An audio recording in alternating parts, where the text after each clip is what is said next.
Hello दोस्तों, नमस्कार। कैसे हैं आप? आई होप कि एकदम आप ज़बरदस्त होंगे दोस्तों। तो स्वागत करते हैं फिर से आपके अपने यूट्यूब चैनल एम्बिशन क्लासेस 2019 में। तो दोस्तों, आज फिर हम एक टॉपिक लेके आए हैं जो बोर्ड के लेवल से बहुत ही ज़्यादा इम्पोर्टेंट है। जी हाँ दोस्तों, हम पहले ही बोल चुके हैं, अब हमारी जितनी भी वीडियोज़ आएंगी 12th की या 10th की, वो सारी की सारी अपने आप में इम्पोर्टेंस रखेंगी। वहां से आप लोगों को काफ़ी कुछ देखने को एग्जाम में मिलेगा दोस्तों। ओके, तो दोस्तों स्टार्ट करते हैं। आज फिर हम एक टॉपिक्स लेके आए हैं कॉन्सेप्चुअल क्वेश्चन से ही। जी हाँ दोस्तों, लास्ट टाइम पे हमारे 4 क्वेश्चन हो चुके थे। तो दोस्तों क्वेश्चन नंबर 5 से आज हम स्टार्ट करेंगे। क्वेश्चन नंबर 5 क्या होने वाला है? तो दोस्तों, जिसने अभी तक चैनल को सब्सक्राइब नहीं किया तो चैनल को सब्सक्राइब जरूर कीजिए, लाइक शेयर और सब्सक्राइब भी जरूर कीजिए दोस्तों। अपने साथ साथ अपने फ्रेंड्स का भी इसमें क्या भला कीजिए ताकि उनको भी इसका बेनिफिट हो सके, क्योंकि दोस्तों सब अपनी मेहनत के ही मार्क्स लेके आते हैं, बट ये कोशिश रहती है कि वो अच्छे से अच्छे मार्क्स लेके आए दोस्तों। ओके, और उम्मीद करते हैं जितने हमारे एम्बिशियस हमसे जुड़े हुए हैं, डेफिनेटली दोस्तों उम्मीद करता हूँ अगर एक एक क्लास आप अटेंड करेंगे तो आप अपने सहपाठियों के अपने जितने भी दो फ्रेंड्स हैं सबसे ज़्यादा मार्क्स लाएंगे दोस्तों। डेफिनेटली मैं लिख के देता हूँ अगर आप रेगुलरली अटेंड करेंगे तब। ओके, तो दोस्तों स्टार्ट करते हैं बिना देर किए आज के क्वेश्चन से। तो आज का क्वेश्चन आता है कि boiling point of alkyl halide halides are more, और हम ये कह सकते हैं are increases down the group, are increases down the group why. दोस्तों इसमें क्वेश्चन आता है कि क्या कि हमारा ये बॉइलिंग पॉइंट ये होता है एल्काइल हैलाइड्स का ऊपर से नीचे की ओर जाने पर। ग्रुप क्या होते हैं? ऊपर से नीचे की ओर होते हैं। पीरियड्स होते हैं लेफ्ट टू राइट जाने पर। जब हम लेफ्ट से राइट की तरफ जाएंगे पीरियोडिक टेबल में तो उसे हम क्या बोलेंगे? पीरियड्स बोलेंगे। और टॉप टू बॉटम जाएंगे तो उसे हम क्या बोलते हैं? ग्रुप्स बोलते हैं। तो वही कहा गया है कि जब एल्काइल हैलाइड्स ऊपर से नीचे की ओर जाते हैं तो इनका बॉइलिंग पॉइंट क्या होता है? कम होता है। सॉरी, बॉइलिंग पॉइंट इनका बढ़ता रहता है। रीजन क्या है? दोस्तों हमने पहले ही पढ़ा होगा, जब हम नीचे जाते हैं तो ऊपर मास क्या होता है? कम होता है। और नीचे की तरफ जाने पर मास क्या होता रहता है? बढ़ता रहता है। मास क्या होता रहता है? बढ़ता रहता है। साइज बड़ा होता रहेगा, मास भी बढ़ता रहेगा। और जो बॉइलिंग पॉइंट होगा वो किस पर डिपेंड करता है? मास पर डिपेंड करता है। ओके, किस पर डिपेंड करेगा? मास। अगर मास इंक्रीज होगा, मोलिकुलर मास अगर इंक्रीज होता है तो दोस्तों ध्यान रखिएगा, या हम ये कहते हैं कि साइज अगर इंक्रीज होगा तो क्या होता है कि साइज इंक्रीज होगा, मोलिकुलर मास इंक्रीज हो रहा है तो कहेंगे बॉइलिंग पॉइंट भी क्या होता है? बीपी भी बढ़ेगा, बॉइलिंग पॉइंट भी बढ़ता है। क्यों? क्योंकि दूसरी बात, जब हम ऊपर से नीचे जाएंगे तो इंटरमोलिकुलर फोर्स ऑफ अट्रैक्शन बढ़ता है। फोर्स ऑफ अट्रैक्शन क्या होता है? बढ़ता है। ऊपर से नीचे जाने पर धीरे धीरे क्या होगा? ग्रुप चेन बढ़ती जाएगी, मास बढ़ता जाएगा, मोलिकुलर मास बढ़ता जाएगा। और जैसे मोलिकुलर मास बढ़ेगा, internuclear force of attraction, intermolecular force of attraction भी बढ़ता है। और इसी चीज से, इंटरमोलिकुलर फोर्स ऑफ अट्रैक्शन बढ़ने से ही क्या होता है? बॉइलिंग पॉइंट इनका बढ़ जाता है। तो लिखेंगे कैसे? Due to increase in size and molecular mass, comma, there is a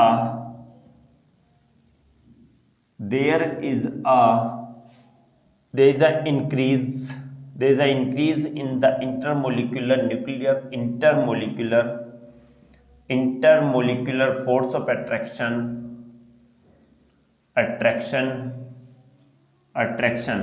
क्या होगा? देखिए सुनिए क्या बात कही गई। Due to increase in size and molecular mass में और साइज में बढ़ने के साथ तो उसके इंक्रीज होता है intermolecular force of attraction. So इससे होता है क्या?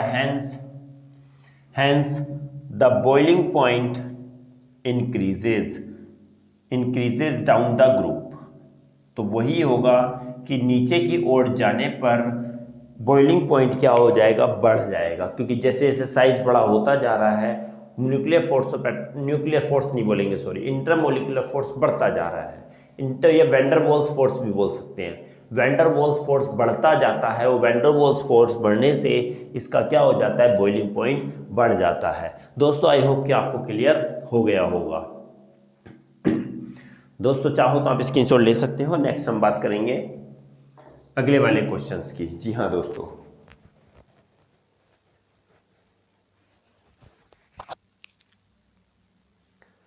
ओके, सेम क्वेश्चन फिर से इसी से रिलेटेड आने वाला है दोस्तों। इसी से रिलेटेड होगा क्वेश्चन क्या कि हम ये बोल सकते हैं, इसमें थोड़ी सी लाइन ऐड कर दें कि boiling point of bromo, chloro, iodo alkanes are higher than that of hydrocarbon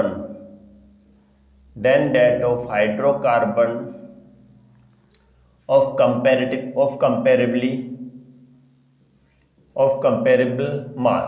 comparable mass। अगर मास सेम इक्वल सॉरी, हाँ, क्वेश्चन बोला जा रहा है कि ब्रोमो है, क्लोरो है या आयोडो कोई एल्केन्स है, सेम मास में हमने माना गया कि सेम मास में मतलब ये कहा गया कि मीथेन है CH4 और ये हो गया CH3Cl। अब हम कहेंगे कि इसमें क्या होता है, इसका मास अगर बात करें इसका बॉइलिंग पॉइंट क्या है, ज़्यादा है, जबकि इसका बॉइलिंग पॉइंट क्या है, कम है। इन दोनों को कंपेयर किया था। ऐसा क्यों होता है? कंपेरेटिवली हाइड्रोकार्बन से अगर हम उसी का हेलो एल्केन से कंपेयर करते हैं कंपेरेटिवली मास से, तो उनका बॉइलिंग पॉइंट ज़्यादा होता है। रीज़न क्या है इसके पीछे?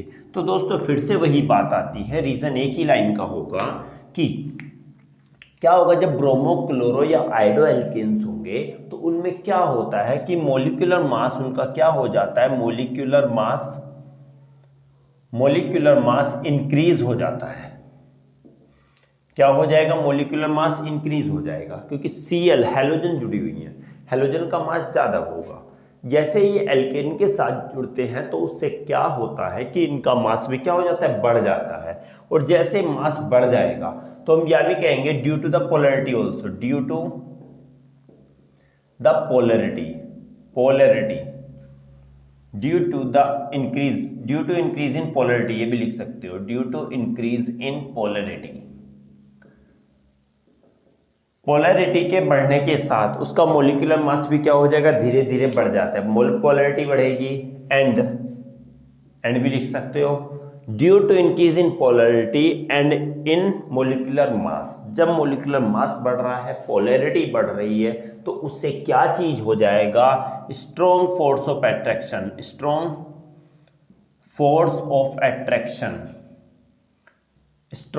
ऑफ अट्रैक्शन बिटवीन किसमें, हैलोजन एंड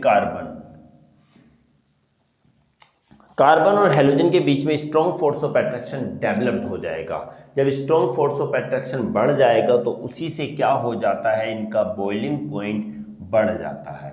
अब बात आती है हम कैसे लिखेंगे, एक लाइनर में लिखना है तो कैसे लिखेंगे, तो लिखेंगे due to increase in polarity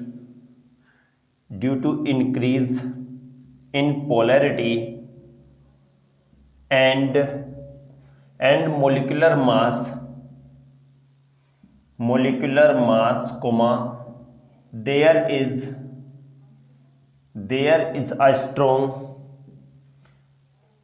a strong force of there is increase लिखेंगे दोस्तों, there is increase in ये ना लिखे हम इंक्रीज इन वैंडरवाल्स फोर्स से लिख सकते हैं, der Waals forces which results in increment of boiling point of alkyl halides as comparable mass of, दोस्तों एक एक चीज इसलिए लिख रहा हूं क्योंकि सारी important, comparable mass of hydrocarbon. तो वही है कि अगर पोलैरिटी बढ़ती है तो मोलिकुलर मास बढ़ेगा, पोलैरिटी दोनों बढ़ेंगी, जिससे क्या होगा, वैन डर वाल्स फोर्स भी बढ़ जाएंगे। वैन डर वाल्स फोर्स अगर बढ़ेगा तो यही रिजल्ट हो जाएगा, किसका, बॉइलिंग पॉइंट बढ़ जाएगा अगर कंपेरेबल मास का हाइड्रोकार्बन है तो। दोनों कंपेरेबल मास के हैं, एल्काइल हैलाइड का ज़्यादा होता है, हाइड्रोकार्बन का कम होता है, क्योंकि वो जुड़ने से उनका मोलिकुलर मास बढ़ जाता है। मोलिकुलर मास जैसे बढ़ेगा तो वैन डर वाल्स फोर्स भी बढ़ेंगे, और वैन डर वाल्स फोर्स अगर बढ़ेंगे तो डेफिनेटली बॉइलिंग पॉइंट भी दोस्तों बढ़ जाता है। आई होप कि दोस्तों आपको समझ में आ गया होगा। चाहो तो दोस्तों स्क्रीनशॉट ले सकते हो, क्योंकि अब आगे डिस्कस करने वाले हैं अगले क्वेश्चंस पर। जी हाँ दोस्तों, अगले क्वेश्चंस पर आने वाला है, बहुत इजी क्वेश्चन रहने वाला है दोस्तों। एक और क्वेश्चन आएगा, आई होप कि आपने स्क्रीनशॉट ले लिया होगा।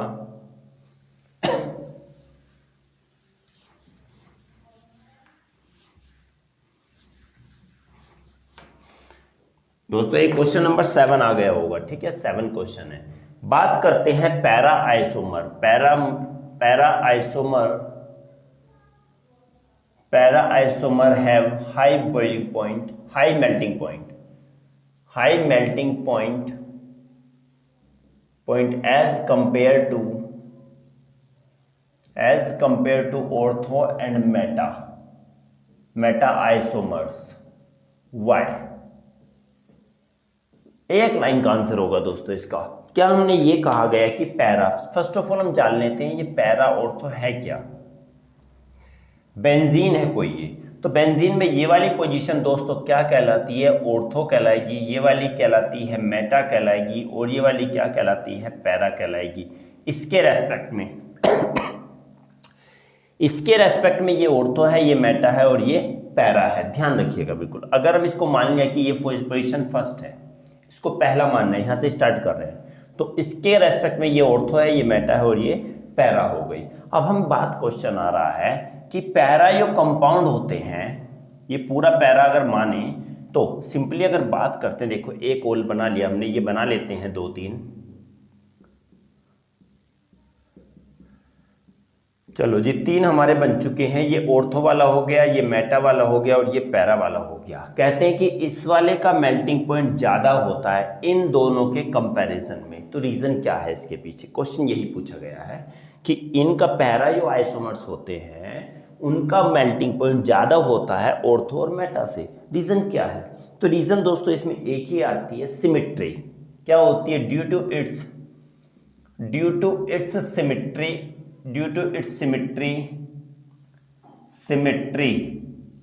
Symmetry of para isomer that is fixed in crystal lattice as compared to ortho and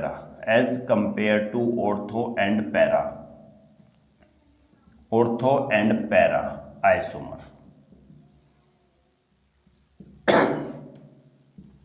simple है दोस्तों, क्या बात कही गई है कि ये वाले का, हमने कहा पैरा वाले का जो मेल्टिंग पॉइंट होगा ऑर्थो और मेटा से ज्यादा होगा। रीजन यही है क्योंकि ऑर्थो वाला क्या, सॉरी पैरा वाला क्या आइसोमर जो होता है वो क्या होती है, उसकी सिमेट्री होती है, सिमेट्रिकल होता है दोस्तों। ये सिमेट्रिकल नहीं होता, ये भी सिमेट्रिकल नहीं होता, ये सिमेट्रिकल होता है। ऐसा क्यों होता है हम धीरे धीरे सब डिस्कस करेंगे, ओके। ये सिमेट्रिकल होता है और सिमेट्रिकल होने की वजह से क्रिस्टल लैटिस में पूरी तरीके से क्या हो जाता है, फिक्स हो जाता है। समझो कि पैरा जो आइसोमर्स होते हैं उनकी क्या होते हैं, सिमेट्रिकल होते हैं।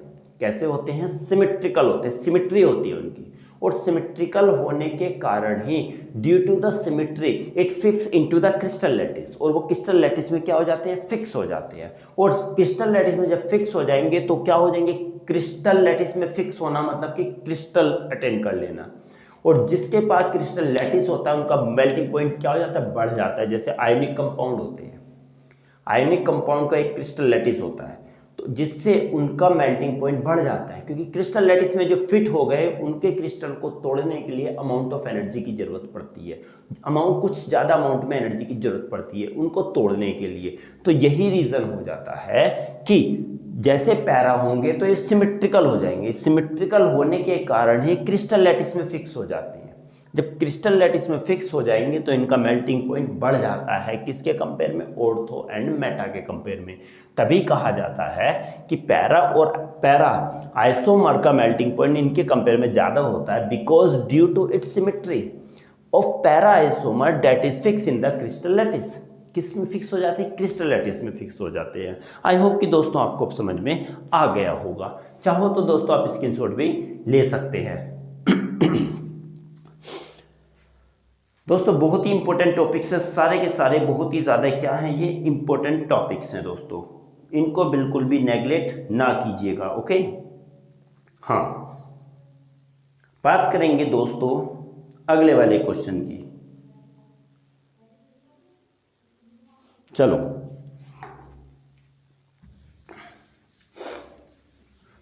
यस, क्वेश्चन नंबर 8 की बात आएगी अब दोस्तों। इसमें 5 से 6 क्वेश्चन हम डिस्कस करने वाले हैं।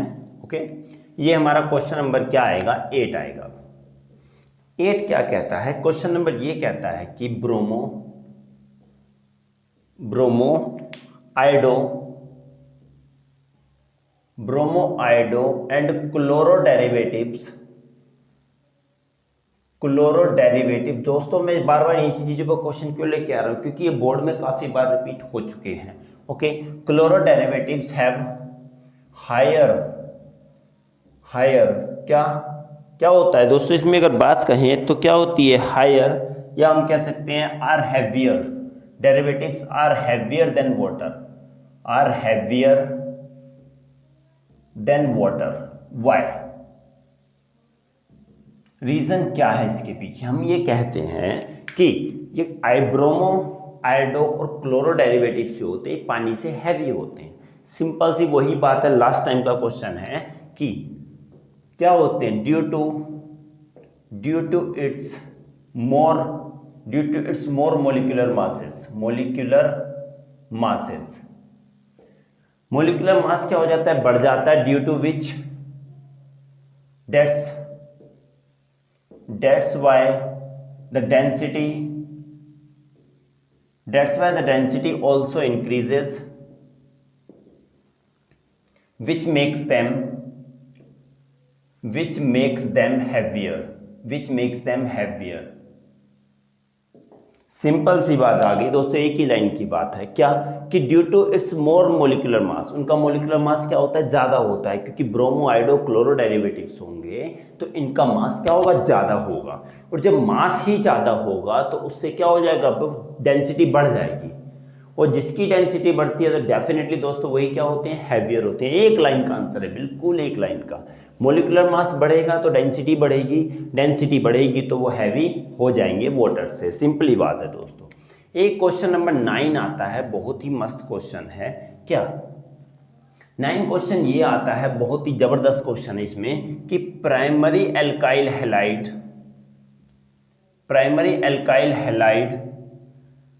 is more reactive than tertiary halide with respect to क्या, SN2 reaction। why? क्वेश्चन ये आता है, इसमें हैलाइड लिख सकते हैं primary halide. Okay, primary halide. Next question 9 क्या, कि प्राइमरी हैलाइड से होते हैं वो टर्शरी हैलाइड से ज़्यादा रिएक्टिव होते हैं, किसके रेस्पेक्ट में, SN2 के रेस्पेक्ट में। समझ में आया? अब देखते हैं रीज़न क्या है, क्योंकि हमने ये पढ़ा है कि प्राइमरी एल्काइल हैलाइड का मतलब है CH2Br CH3Br। टर्शरी हैलाइड ये क्या है, प्राइमरी हैलाइड्स हैं। टर्शरी हैलाइड आएगा CH3 CH3, this one is the Br, this one also CH3। ये क्या है, टर्शरी हैलाइड्स। ध्यान रखना दोस्तों, ये क्या है, टर्शरी हैलाइड्स हैं और ये प्राइमरी हैलाइड्स हैं। ये ज़्यादा रिएक्टिव होते हैं और ये कम रिएक्टिव होते हैं। रीज़न क्या है, रीज़न यही है दोस्तों कि जितने ज़्यादा बल्की ग्रुप होंगे, जितने ज़्यादा ये वाले, ये सब ये क्या है, ये बल्की ग्रुप हैं। अगर बल्कि ग्रुप बढ़ेंगे तो स्टेरिक हिंड्रेंस भी बढ़ता है। समझ लीजिए कोई भी अगर एक गेट है, कोई भी गेट है, घर का गेट है, यहाँ पर एक बंदा खड़ा हुआ है। ओके, समझ में आया? यहाँ पर क्या खड़ा हुआ है? एक बंदा खड़ा हुआ है, रखवाली कर रहा है इस गेट की। कोई चोर आता है, एक अलग से चोर अगर आता है, ये चोर यहाँ पर एंट्री करेगा तो ये क्या करेगा? उसको रोक लेगा, जाने नहीं देगा। अगर चोर बढ़ जाए और फिर दो चोर आ जाए तो ये क्या करेगा? ये उसको मारेंगे किसी तरह पर, कोशिश बराबर की लड़ाई रखेगा। अगर माना तीन चोर आ जाएं तो ये क्या करेगा? उनको भगा नहीं पाएगा, ये तीनों इसको हटा देंगे। समझ में आया? हाँ। तो जैसे जैसे ये क्या है? ये बल्कि ग्रुप है, ये एल्काइल ग्रुप है। जैसे जैसे एल्काइल ग्रुप बढ़ते जाएंगे तो रिएक्टिविटी क्या हो सकती है? SN2 रिएक्शन की रिएक्टिविटी घटती चली जाती है। क्यों? क्योंकि हमें पता है कि ये किस पर डिपेंड है? OH ग्रुप, माना कि न्यूक्लियोफाइल पर। क्योंकि जैसे ये बढ़ते रहते हैं एल्काइल ग्रुप तो ये क्या काम करते हैं? न्यूक्लियोफाइल के अटैक होने से इस पर रोकते हैं। ये जैसे इस पर अटैक करेगा तो न्यूक्लियोफाइल अटैक से रोकेगा। न्यूक्लियोफाइल को ये अटैक नहीं करने देंगे। जैसे ग्रुप ज़्यादा होंगे, एक होगा तो आसानी से अटैक करके बन जाएगा, दो होगा तो और फोर्स लगाएगा उस पर अटैक होने के लिए, तो क्या होगा? बहुत फोर्स लगाएगा। तीन होगा तो और भी ज़्यादा लगाएगा, तो उसकी रिएक्टिविटी क्या होती रहेगी? डिक्रीज होती रहेगी। तो हमने ये पढ़ा है कि SN2 के रेस्पेक्ट में अगर बात करें तो प्राइमरी ज़्यादा रिएक्टिव होता है, सेकेंडरी उससे कम होता है और टर्शरी सबसे कम रिएक्टिव होता है। क्यों? क्योंकि बल्कि ग्रुप, ये जो एल्काइल ग्रुप होते हैं, ये ज़्यादा बढ़ते रहेंगे तो स्टेरिक हिंड्रेंस करेंगे, स्टेरिक हिंड्रेंस रुकावट पैदा करेंगे। किसके लिए? न्यूक्लियोफाइल के अटैक होने से रोकेंगे, न्यूक्लियोफाइल को अटैक होने से रोकेंगे, उसको अटैक नहीं करने देंगे। स्टेरिक हिंड्रेंस, यही रुकावट क्या कहलाती है? स्टेरिक हिंड्रेंस कहलाती है। स्टेरिक हिंड्रेंस का मतलब फिर से बताता हूँ। स्टेरिक हिंड्रेंस क्या होता है? जैसे माना कि हम गेट घर के अंदर जा रहे हैं, हमको घर को अंदर आने से रोक रहा है, जो हमें घर के अंदर नहीं जाने दे रहा, तो वो रुकावट जो पैदा कर रहा है वही क्या कहलाता है? स्टेरिक हिंड्रेंस कहलाएगा। बट इस कंपाउंड में भी वही बात है कि इसके स्टेरिक हिंड्रेंस कौन हो गए? ये ग्रुप हो गए। ये क्या काम करते हैं? OH ये है, न्यूक्लियोफाइल अगर OH आता है तो ये OH को अंदर नहीं आने देते, इस कंपाउंड के अंदर नहीं आने देते, ये इसको रोकते हैं, इसको भगाते हैं। तो ये जो रुकावट है, यही जो रुकावट है, ये क्या कहलाती है? स्टेरिक हिंड्रेंस कहलाती है। तो अभी हमने बात की प्राइमरी अल्काइल हैलाइड क्या होते हैं? ज़्यादा रिएक्टिव होते हैं टर्शरी के कंपेयर में। तो अब इसकी एक बात सिंपल सी समझ लेते हैं कि अगर प्राइमरी में क्या है? सिर्फ C है और ये H है, CH है, ये H है, ये H है, ये H है। H का साइज क्या होता है? स्मॉल होता है। जब H का साइज छोटा होगा तो ये क्या करेंगे? लीस्ट लिखेंगे, लीस्ट स्टेरिक हिंड्रेंस करते हैं, स्टेरिक हिंड्रेंस करेंगे, लीस्ट स्टेरिक हिंड्रेंस पैदा करेंगे। स्मॉल साइज है इनका H का, तो इससे क्या करेंगे? लीस्ट स्टेरिक हिंड्रेंस होगा। जब लीस्ट स्टेरिक हिंड्रेंस होगा तो रिएक्टिविटी क्या हो जाएगी? रिएक्टिविटी बढ़ जाती है। रिएक्टिविटी क्या हो जाएगी? बढ़ जाएगी। अगर माना जैसे ये CH3 था, अब H था, अब यहाँ पर CH3 आ गए तो इनका साइज क्या हो गया? बिग हो गया, लार्ज साइज हो गया, बिग साइज हो गया। तो ये क्या करेंगे? मैक्सिमम स्टेरिक हिंड्रेंस पैदा करेंगे, जिससे रिएक्टिविटी क्या हो जाएगी? घट जाएगी दोस्तों। तो यही रीजन हो गया कि because in primary alkyl halide, लिख देता हूं दोस्तों यहां पर, अब देखो, ठीक है, अब यहां पर लिख देता हूं, because in primary alkyl halide, because in primary halide three hydrogen atoms are present which is small and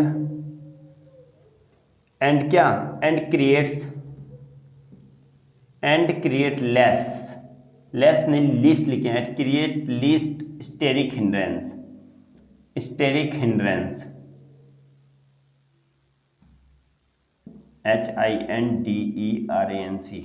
which increase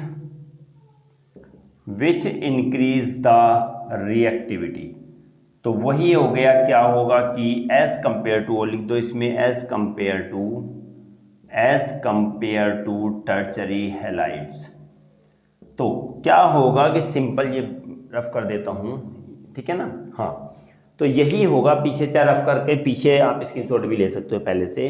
तो क्या होगा, प्राइमरी अल्काइल हैलाइड में 3 हाइड्रोजन एटम होते हैं जो कि स्मॉल होते हैं, छोटे होते हैं। और जब छोटे होंगे तो लेस स्टेरिक हिंडेंस करेंगे, और जब लेस बहुत ही कम स्टेरिक हिंडेंस करेंगे तो जिससे रिएक्टिविटी क्या हो जाती है, बढ़ जाती है। रुकावट कम होगी तो अटैक जल्दी होगा, रुकावट ज़्यादा होगी तो अटैक कम होगा। गेट पर हम एंट्री ले रहे हैं, एक आदमी होगा तो धक्का मार के अंदर घुस जाएंगे, 2 होगा तो धक्का मारेंगे, बहुत तेजी से मारना पड़ेगा तब जाके हटेंगे, नहीं तो हटेंगे नहीं। 3 होगा तो बहुत ही ज़्यादा हमको धक्का मारना पड़ा, बट वो हमको बाहर फेंक देंगे, ओके ना। तो यही होगा कि जैसे वहाँ पर अटैक करेंगे तो जब ए कम होंगे तो आसानी से रिएक्ट होगा, और ज़्यादा होंगे तो कम हो जाएगा, ओके। आई होप कि दोस्तों आपको समझ में आया। चाहो तो आप स्क्रीनशॉट ले सकते हो, क्योंकि अभी हमारे पास और क्वेश्चन हैं दोस्तों यहाँ पर। हाँ दोस्तों, लास्ट क्वेश्चन हो रहा था इसके लिए, 10 क्वेश्चन।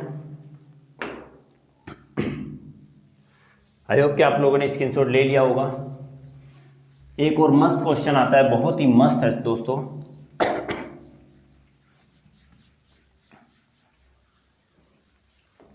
चलो जी, अब एक क्वेश्चन और आता है। क्वेश्चन की अगर बात करते हैं, 10 क्वेश्चन है ये। क्वेश्चन ये है कि डायपोल मूवमेंट ऑफ क्लोरोबेंजीन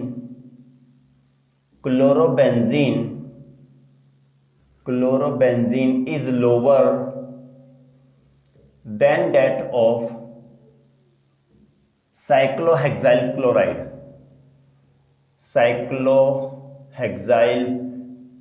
बहुत ही ज्यादा ट्रेंडिंग क्वेश्चन है दोस्तों, स्टार क्वेश्चन लिखूंगा मैं इसको। Chloride Y. क्वेश्चन ये कहा गया है कि पहले देख लेते हैं क्लोरोबेंजीन का स्ट्रक्चर। ये हो गया दोस्तों क्लोरोबेंजीन, Cl है। अब साइक्लोहेक्साइल क्लोराइड का ये हो गया, ठीक है, Cl। 2 हो गए ये, क्लोरोबेंजीन, क्लोरोहेक्साइल। अब दोनों में ये कहा गया है कि इसका मैग्नेटिक मूवमेंट कम होता है जबकि इसका ज़्यादा होता है। मैग्नेटिक मूवमेंट इसका कम होगा, मैग्नेटिक मूवमेंट इसका ज़्यादा होगा। तो देखते हैं, सिंपल सी बात है। अगर हम हाइब्रिडाइजेशन के बेसिस से देखें इसमें, तो इसमें जो हाइब्रिडाइजेशन जो होगा दोस्तों, इसमें समझना है बिल्कुल इसको, ठीक है, लिखना भी नहीं है इतना ज़्यादा, समझना है। हाइब्रिडाइजेशन के बेसिस पे देखें तो इसमें जो भी कार्बन एटम है सारे के सारे क्या है, sp2 है। क्लोरीन जिस कार्बन से जुड़ा हुआ है वो भी क्या है, sp2 हाइब्रिडाइज्ड है। इसमें जो कार्बन जुड़ा, ये Cl जुड़ा हुआ है, वो क्या है, हाइब्रिडाइजेशन के बेसिस से अगर देखा जाए, हाइब्रिडाइजेशन से, तो इसमें कौन सा है, sp3 हाइब्रिडाइजेशन है, ओके। S करेक्टर इसमें कितने हैं, 50% हैं, इसके अंदर S करेक्टर 25% है। समझ लेते हैं, सिंपल सी बात है, okay.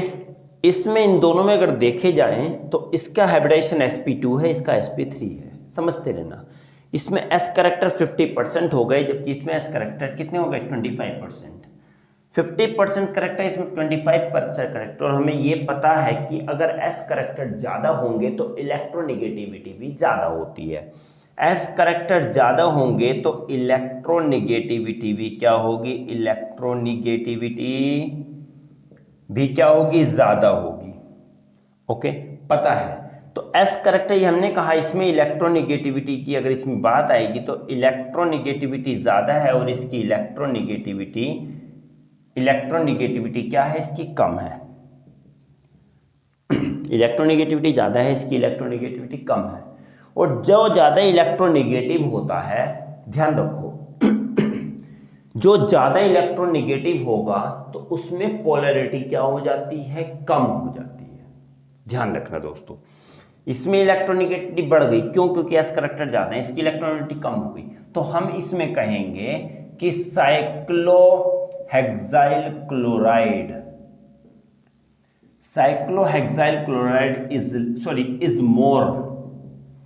is more polar as compared to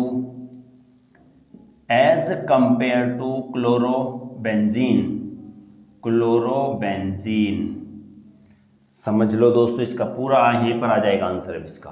तो तो क्या दोनों में sp, इसमें sp2 इसमें sp3, s करेक्टर इसमें कम इसमें ज़्यादा और इसमें कम, इसकी इलेक्ट्रोनेगेटिविटी ज़्यादा इसकी इलेक्ट्रोनेगेटिविटी कम, तो इसकी पोलैरिटी ज़्यादा हो जाएगी इसकी कम हो जाएगी, इसकी ज़्यादा इसकी कम। तो हमने कहा साइक्लोहेक्साइल क्लोराइड की पोलैरिटी ज़्यादा होगी, पोलर हो गया ज़्यादा और ये हो गया पोलर कम। जब ये कम पोलर हो गया तो लिखेंगे hence the dipole moment, dipole moment था दोस्तों, मैग्नेटिक मोमेंट क्या लिखा है, डाइपोल मोमेंट है ये।